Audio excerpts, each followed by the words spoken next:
Welcome to this week's Who the Folk podcast. I'm Lonnie Goldsmith, the editor of TC Jewfolk. This week I talk with Barbara Wiener, a documentary filmmaker and teacher. We talk about her most recent film, Art on the Inside, which played at the Minneapolis-St. Paul International Film Festival, how she became a documentarian, and what project she's eyeing next on this week's Who the Folk podcast. But before we hear from Barbara, this podcast is supported by the Afternoon School and Midrashah at Talmud Torah of St. Paul, offering online supplementary Jewish education for students in grades 2 to 12. Great Jewish education from any location, now enrolling for the fall. Learn more at ttsp.org/as-m.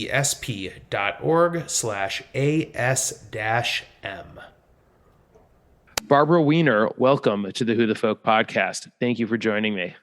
Thank you. I'm delighted to be here. I am delighted to talk to you as well. You are a filmmaker based here in the Twin Cities, and one of the first things I wanted to talk to you about. You have a film that sounds really, really interesting that is part of the 2022 MSP International Film Festival called Art from the Inside.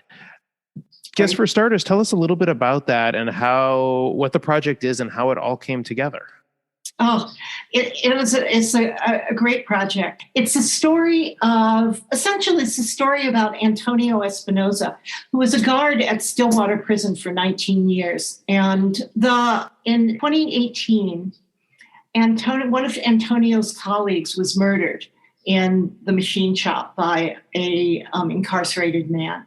And that really threw the entire prison system at Stillwater into disarray. They shut down all the programs. There was incredible lack of being able to sort of work with the humanity of both the guards and the incarcerated men. And Antonio, interestingly enough, as opposed to falling into the sort of tribal us against them, decided he wanted to do something that would break down those barriers that he was seeing. This was one incarcerated man that did a horrible thing, but everyone in the prison was being locked down, and that was causing all kinds of problems. So he had noticed as he was doing his rounds, and Antonio's this wonderful, effervescent person who loves talking to people and had gotten really close to the people that he was a correctional officer with. And he noticed how amazing their art was. These men were in their cells making incredible art. And as part of a way in which it offered a healing, reflective time that sort of allowed people to shut off the violence that was going on around them. So he came up with this idea to bring the art from Stillwater Prison of these men and to bring it out into public exhibition to start some conversations about criminal justice reform. And that started Art from the Inside, which is a program that's about bringing art and helping recognize the power of art making and art sharing to heal both the incarcerated men and women and adolescents and the community. Because 90% of people who are incarcerated right now are going to end up back in our communities. So we really want incarceration to be about repair and reformation and redemption, and not about punishment. And so what happened was I got connected with Antonio and his wonderful wife, Jessica, who both lead the project. And we got access into Stillwater 1 week before it closed down from COVID. So I got to interview, we were so fortunate, I got to interview several of the artists about what the process is for their healing. And so it's a remarkable project that tells us this, the arc of that story and what happened when we brought the art out into public exhibition. That's really interesting. I do find it fascinating that you'd have a prison guard that is so passionate about prison reform. Exactly. But that's the whole point. He had at one point, Antonio talks about where someone asked him, well, what side are you on? Are you going to be an advocate or are you going to be a guard? And he said, why can't I be both? Which is true. What Antonio and the doc's focus really is that everyone makes mistakes, and some of them are bad mistakes. Sure. But everyone also has the opportunity, should have the opportunity for redemption, for coming back from that. And these men that we got a chance to talk to have spent a lot of time in prison, but they're not evil human beings. They're human beings. And their art really reflects what it feels like and is like for them to come back into understanding the mistakes they've made and how are they becoming fuller human beings. I mean, some people that are in prison are broken in a way that can't be fixed, but that is not the majority of people that are incarcerated.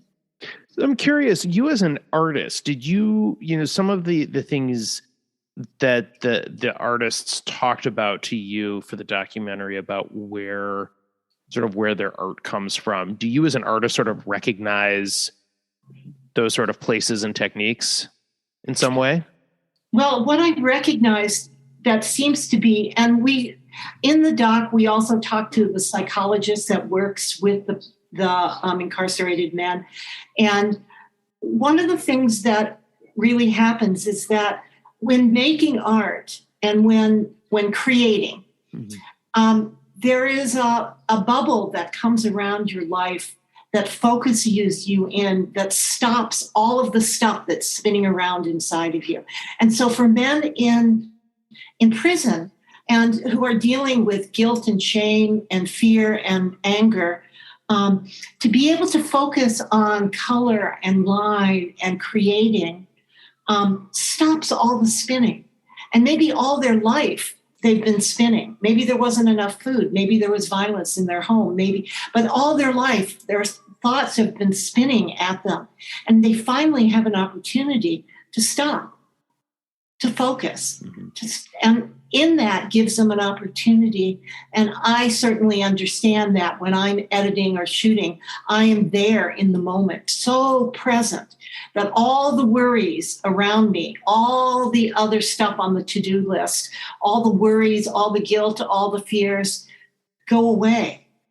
And in that, you're able to focus your spirit and able to hear your thoughts and able to see hope.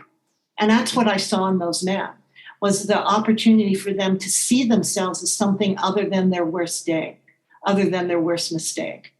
And in that, if they can see that, they can become that.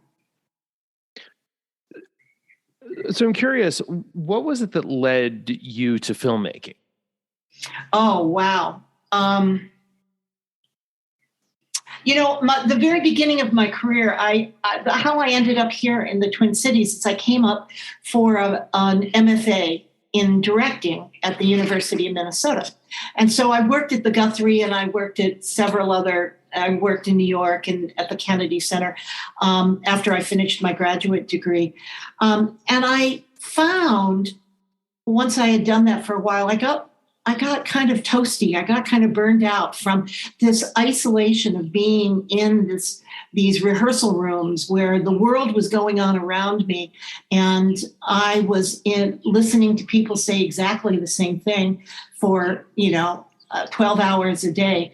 And I started feeling a real hunger to be out in the world.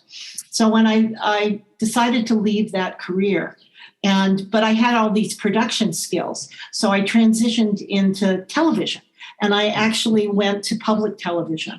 And I was 14 years at Twin Cities Public Television and started as an intern, actually. I made a complete career switch.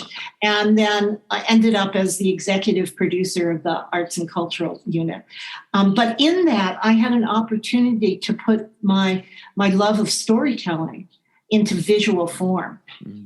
And when I was at the Guthrie, I had worked with an actor and a dramaturg, and this was right at the beginning of cable access, where you could actually pick up a camera and go make something. Well, sure. And so we actually learned how to use the cameras, and this was where you could actually hold a camera as opposed to having somebody that was with an official organization with the big $70,000 cameras. And I fell in love with filmmaking.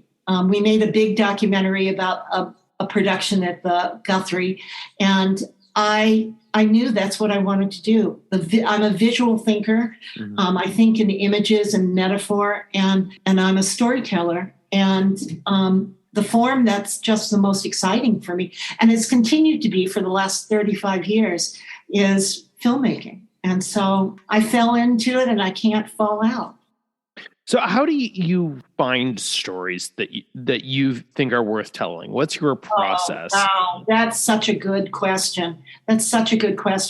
You know, I mean, I'm always thinking, so often, you probably know the phrase, you know, if you can do anything else, like instead of working in the theater or working in film, if you can do anything else, do it. You know, it's such a hard role to do. It's so consuming. Yeah. It doesn't bring in much money. And I realized that if I did anything else, I'd still always be looking at the world around me as, you know, interesting stories. Sometimes I'm thinking about stories that are coming from my own life that I want to tell, but mostly stories seem to come. I feel a spark when I hear a story. The one most recently that I've been really interested in pursuing is NPR did a story about a group of women in Bemidji who were formerly incarcerated to create a space in which they can use ritual and culture and indigenous ways of being to heal and to reintegrate into a more normalized and healthy environment. It just sparked me.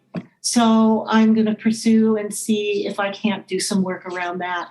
You can imagine with my interest and the access that I've had with really understanding the humanity of and the obstacles that we place in front of incarcerated people. This one's, you know, another one that just, I got excited, and I can feel it in my gut when I feel sort of when a project idea comes in. It's just sort of like, I can feel this almost gasp of excitement. And you got to, because you know you're going to be spending the next 3 years working on it as you're trying to make it happen. So why documentaries? Obviously, you know, coming from a theater background is a little more, you know, not like for like, obviously, but a little more akin to like feature films in terms of length and storytelling and like beginning, middle, end, that sort of thing. Documentaries are a very different genre. You're exactly right. And I think it's because I gotta say, I think it's a little bit Tikkun Olam for me. Partially, these stories around our world are what excite me. People are heroic, and that's the heroes in every day.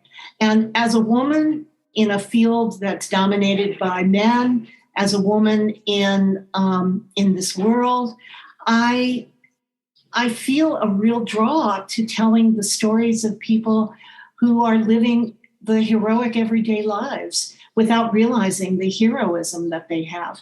And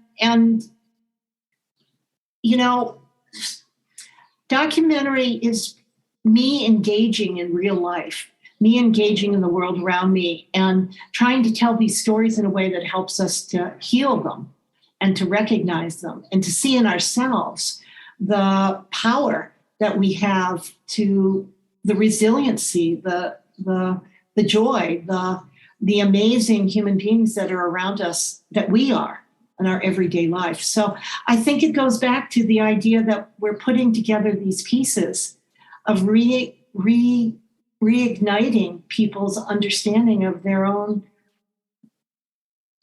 godliness, you know? Mm-hmm. So I've always been and I'm not that interested in watching documentaries, but in making them, I feel inspired, and it is a really different form than narrative. And I've done narrative, of course. Mm-hmm. You know, I do a lot of different things, but it's really about, you come up with an idea, or you find yourself surrounded and grabbed by an idea, and then you research it and you do all the stuff to think what you think that the project is going to be.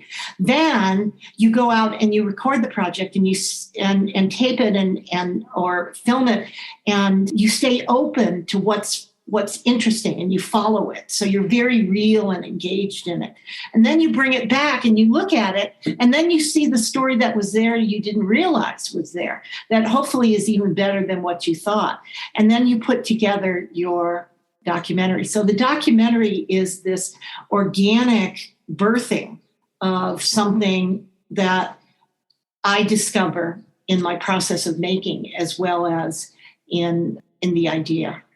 I don't know if that makes any sense. But It does a little bit. I think at least my takeaway out of that is that you can't really go into the process with any sort of preconceived notions of where it might take you. Well, you do go in with some preconceived notions. Oh, okay. You can't hold on to them too tightly. They have to be your roadmap, but you have to be willing to take a side trip when the reality is more interesting than what you thought it was going to be. So you have to be part of the process. And I guess that's part of the things that make it really exciting to make a documentary, is that you're part of the living of that story. So you have to start somewhere where you know where you're going. Otherwise, it's just mush. So you start somewhere and then you follow it. And where you start is not that far away. Well, no, sometimes it is.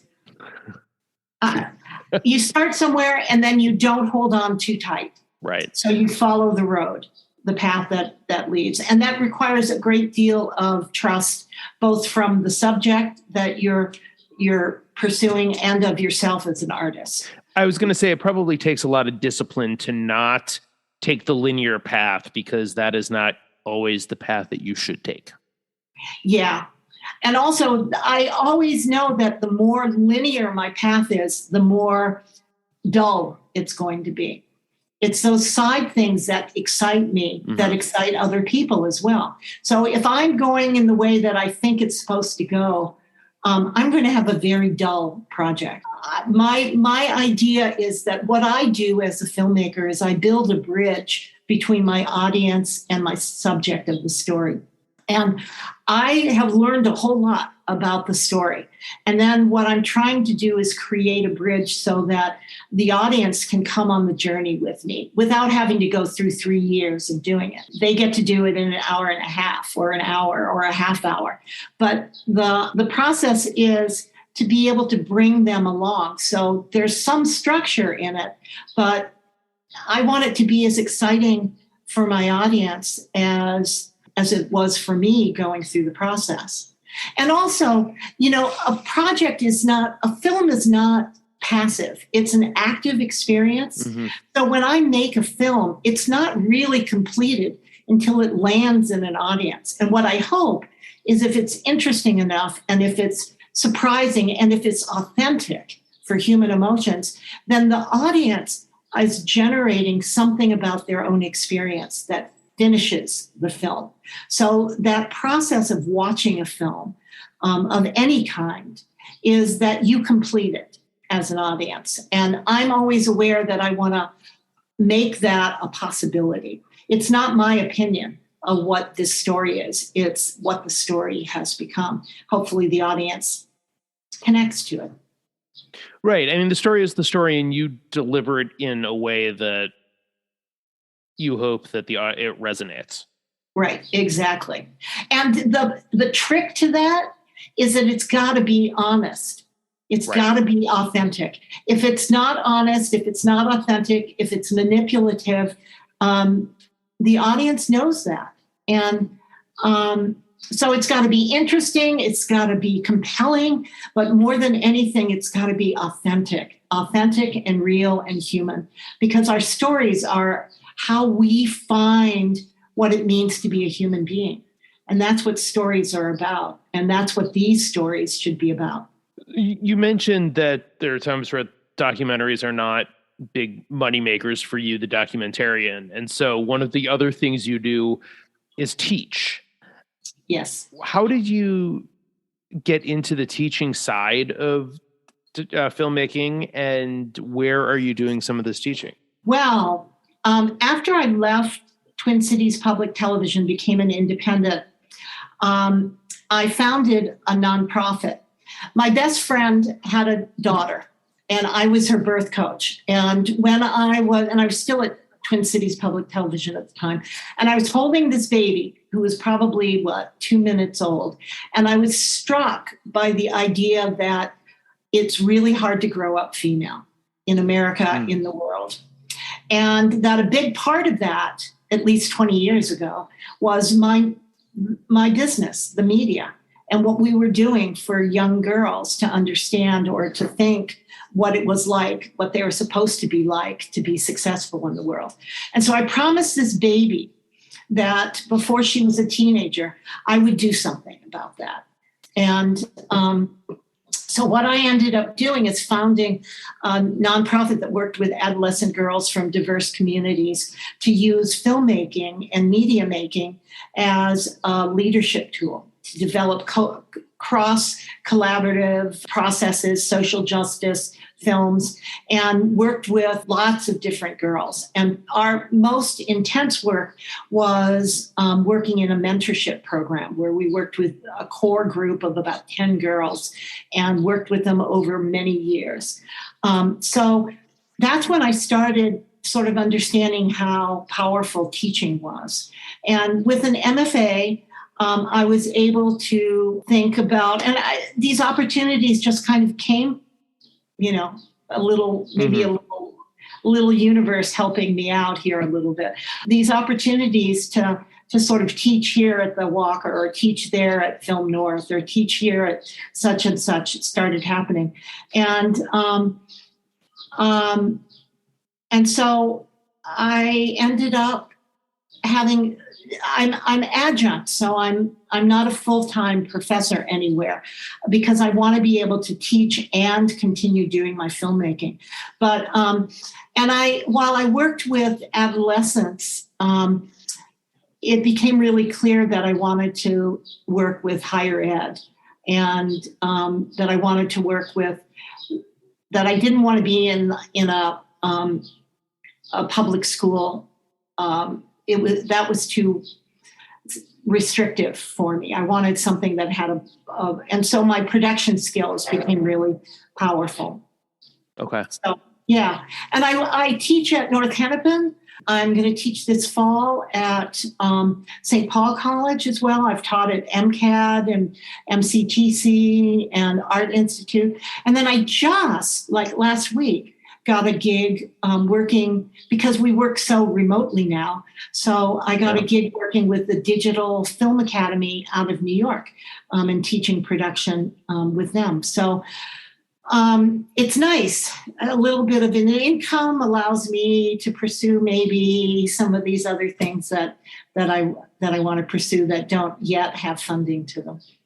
I would think that it would be challenging, you say, talking about the income side, especially in these documentaries that take like 3 years to complete, give or take, right? I mean, I don't know like who produces and therefore it pays you, but obviously it's different for every project, and the way it works, right, I'm sure is different with every project. So yeah. Well, sometimes someone will say, we want to hire you to do this. I'm working with actually a women in collaboration with Minnesota State colleges and universities, and profiling 8 women of color who are in leadership positions, really talking about what does it mean to be a woman of color in higher education. So they hired me to do this. And so I'm following my process, but creating a doc that someone's paying me for. But then,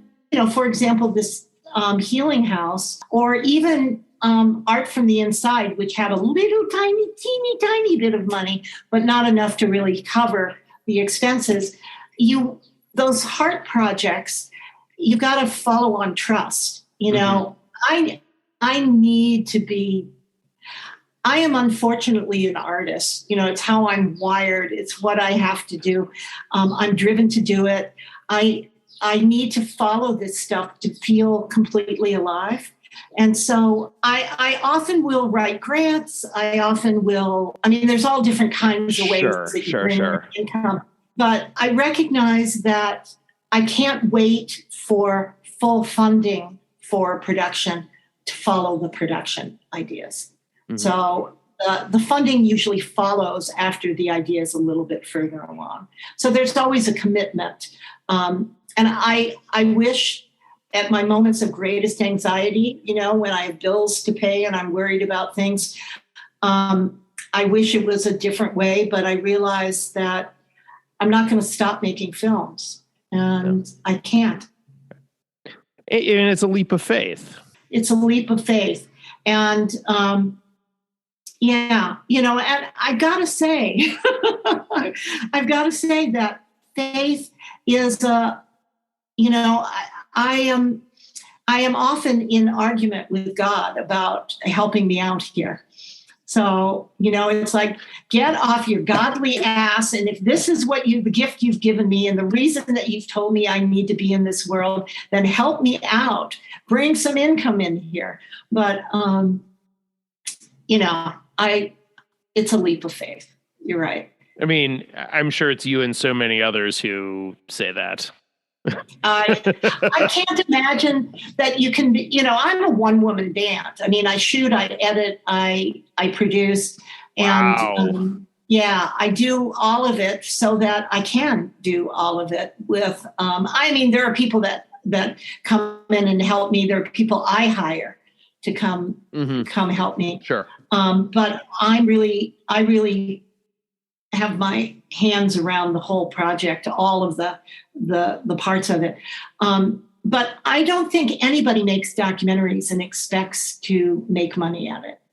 I don't know anyone. I mean, unless you're working for a company in which you're doing the work specifically for the company's internal. If you're following heart projects, you're following heart projects. You're not following the money.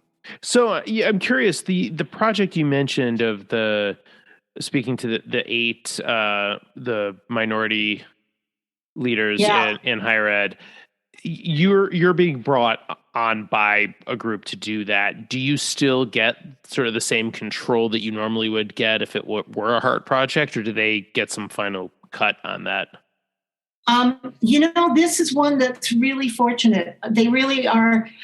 So often when I'm doing work with groups, it's the first time they've ever worked with a filmmaker. So I have to build a lot of trust with them early on. And once that's established, they want me to do what I do. I'm successful at it. I have many Emmys and many awards and many film festivals that we've had an opportunity. So the work has gotten a really good response. And normally people get to see the work and I promise them that it will be authentic. It will be moving. It will be all the things that if I have. Now, when someone pays me not that they paid me a lot of money, but when someone pays me any amount of money, of course they have engagement. But I always maintain editorial control. Okay. Because I think that that's important if I'm going to be authentic, that I'm able to maintain the authenticity of it. What is it that keeps you doing this in the Twin Cities? You could obviously do this sort of work anywhere. Yeah. Why here? Well, nowadays you can be wherever you are. I mean, I have a client in Shanghai who I do some video journalism stuff for. So I did a lot of George Floyd Square stuff. And for that got subtitled in Chinese and sent out to their broadcast channels. So you can work anywhere now. And I got to tell you, I love that I can have a house and a garden and a dog. And I have friends here, and I love the arts community here. And I feel like I've been able to make a life so that it's possible to be consumed by the work that I do and still not be crazy. And so I I have worked in other places, and I like this place. It somehow creates a nest that allows me to do the kinds of explorations that I'm driven to do. And like I said, nowadays, I mean, I do my editing in this room, which was, now it's my edit suite, but it was when they first built this house, it was a guest room. So after, the technology has been developed in such a way that I can own a camera, I can shoot, I can edit, I can control these elements, I can work with clients all over the world, and this place supports that. Well, Barbara, last couple questions, and we'll let you get back to your editing work. First, what is your favorite Jewish holiday? Oh, it's got to be Passover. And this year, for the first time in the last 3 years or 2 years, I did my great big giant 20 people Seder, which I love doing. We have people and of all ages and children running around and finding the afikomen, and lots of great food and lots of great wine and lots of great stories. And, I've got my good friend whose daughter I helped birth. She does the Christmas celebration. Okay. And then I do the Passover celebration. And it's filled with people that for the last 20 years we've been sharing Passover together. Half of them are not Jewish, but they are for that night. They're Jewish. And so that has to be my favorite. There's so many others that I do love, but that one is, and I have, holidays have been even more fun lately because I've a part of a Havarot that we're doing Torah study and holiday study and Jewish ethics and stuff together. And we started coming together as a study group during the pandemic. And we've continued for 2 years. And so now these holidays, all of them, even the little tiny ones, have a lot more meaning for me. So, but Passover's got to be my favorite, my absolute favorite. What's your favorite one? Oh boy, I like a lot of them, but for very different reasons. Hanukkah and Passover. My two kids were, one kid was born on the first night of Hanukkah, the other was born in the middle of Passover. So there are those connections. For that, Yom Kippur, I like the reflecting, and we host Breakfast at our house every year for. Nice. People, we call it the transplant breakfast. It's all people who are like us, transplants to the Twin Cities, and we've sort of collected along the way. And it's always fun to get together with them. So we do that, and yeah, it's I think those are the ones I really look forward to. That's great. That is really fun. And lastly, what is your favorite Jewish food? Ooh. We end with the really hard ones. That is a hard one. I am an expert chicken soup maker. Oh, excellent. Yeah. And so maybe I've got to say that. I probably make a pot of good soup every couple of weeks, because you got to have soup around. You know what I mean? Absolutely. Yeah. So I would have to say, which surprises me, but I would have to say the chicken soup does me good. If you're going to be expert in anything, I think making a good chicken soup is probably what you should be. Don't you think? Yeah. I know. It's taken some time to develop an expertise, but now I got it down. I get 5 stars from my friends. So, and they would tell you the truth too. So if it wasn't good, they'd let you know. I think they would. I think they'd start saying, "Thank you, but my fridge is full. I don't need any chicken soup." If they didn't love it. Barbara Wiener, thank you so much for coming on to chat with me about your art and your recent projects. And we'll have links to Art from the Inside and some of your other websites available in the show notes. Thank you again for coming on, and best of luck with future projects. Oh, thank you. It was my pleasure. Thank you so much, Lonnie. This was great. The Who the Folk podcast is part of the Jew Folk Podcast Network, a product of Jew Folk Inc. Please subscribe, rate, and review the show wherever you get your podcasts. If you have suggestions for other podcast guests, please email them to me at editor@tcjewfolk.com. For our other shows, check out tcjewfolk.com/podcast.